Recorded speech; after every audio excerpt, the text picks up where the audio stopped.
Hi everybody, this is JoAnn Fastoff again with another edition of How to Write Stuff Better. I hope you have a cup of coffee or a glass of wine, maybe some Dr. Pepper. Okay, sorry, I went a little far. How about we'll talk about traditional publishing today.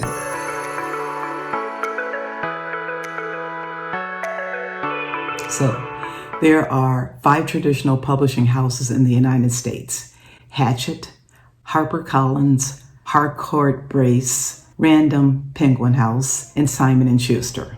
And those are called the Big 5. You need a literary agent to get into one of those houses today. Now, you didn't need an agent in the 20th century, but now you do. So many different people are writing today, which means people of color, women, LGBTQ. I forgot what all those letters stand for, but you guys know. And the traditional publishing houses want to make sure that they get the right kind of writers and not people of color, of anyone else that has something positive to say that's beyond the traditional white male diatribe. But first, you need a literary agent to get into a traditional publishing house. And to woo a literary agent, you will need to write a query letter. And that query letter is to seduce the agent into buying you. The query letter gives the literary agent an idea of what you're writing about and whether or not you can write and whether or not they want to take you on as a client, whether or not they think this book can sell. And whether or not they like you and this book can sell, do you have a great story? You don't have to be topical because, period pieces are not topical. You always have to have a great story. And you want to sell yourself as much as possible in that query letter, but you want to sell quickly. And that means you don't want to go ad nauseum about yourself. What about your manuscript? What about what it is that you're selling? The agent will buy you because your first paragraphs will tell them everything about you and why you're passionate about your project. You want to ensure that you find the right agent when you write this query letter to a literary agent. You want to avoid going to an agent that only takes technical writers if you're not a technical writer. That's not the agent for you, and it will result in you getting this little note.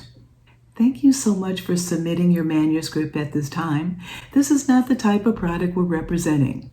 See, you're going to embarrass yourself and you're going to piss off the literary agent because now they've taken the time to tell you, had you done your homework, you would know that you shouldn't be writing to them. Got it? If you're a romance writer, you want to look up literary agents that represent romance writers. Or if you're a woman and you want to talk to literary agents that only take women as clients, or a guy and the literary agent only deals with men in sports, you're writing about sports and you're a man. That's you.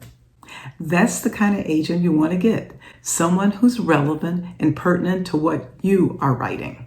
Now, a traditional publishing house pays you in advance. It can be anywhere from $5,000 to $500,000. Or if you're Michelle Obama or Barack Obama, $1 million in advance.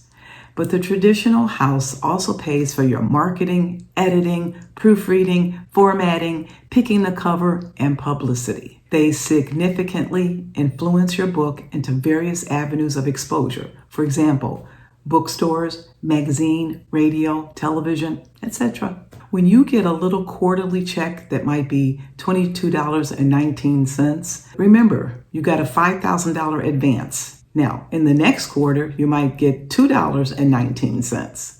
But the traditional publishing houses will send you on little tours. And those tours could include Barnes & Noble stores or even Amazon stores. And you can make your money at those stores too. And also, you can buy your inventory. And 100% of any profit is yours. Or remember that. Plus, you'll get a discount on the house. The traditional publishing house also pays for your ISBN, your International Standard Book Number. And then there's a barcode on the back of your book. It says your book is unique. And the number is like having, a social security number because nobody else has this book number. So if your book comes in hardcover or paperback or it's an ebook, those are 3 different ISBN numbers. And the publisher pays for that too. I hope this helps. But let's see what you remember. Name the big 5 traditional publishing houses. To woo a literary agent, what do you need? What does ISBN mean?